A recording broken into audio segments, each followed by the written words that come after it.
मेट्राईसचा exit poll बघा, एनडीएला 147 ते 167 जागा देते, तर महाआघाडी 70 ते 90. मेट्राईसचा हा एक्झिट पोल आहे. जवळपास सगळ्याच एक्झिट पोलमध्ये एनडीए बहुमताचा आकडा गाठूनही पुढे जाणार हे एक्झिट पोलमध्ये समोर येते. मात्र आता मतदारांनी कुणाला पसंती दिली हे काही तासात आपल्याला कळणार आहे.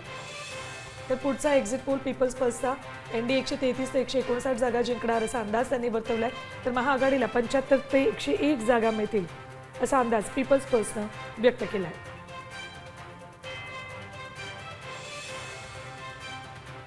भास्कर रिपोर्टरचा अंदाज काय बघा, एक्झिट पोल त्यांचा आहे. एनडीएला 145 ते 160 आणि महाआघाडीला 73 ते 91 जागा मिळतील असा अंदाज भास्कर रिपोर्टरनं एक्झिट पोलमध्ये वर्तवला आहे.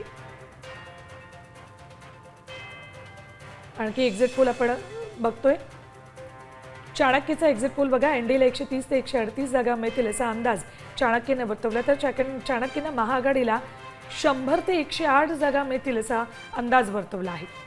किंवा चाणक्यनं महाआघाडीला 100 ते 108 जागांचा अंदाज वर्तवलाय. पुढचा एक्झिट पोल बघा, पोल स्टार्ट एनडीए 133 ते 149 आणि महाआघाडीला 87 ते 102 जागांचा अंदाज पोल स्टार्टनं वर्तवलाय.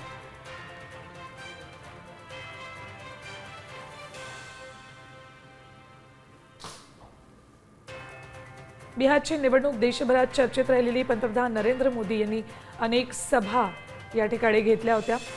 एकूण सगळ्याच एक्झिट पोलमध्ये एनडीएला सर्वाधिक जागा मिळतील आणि एनडीएची सत्ता स्थापन होईल असा अंदाज वर्तवण्यात आलेला आहे.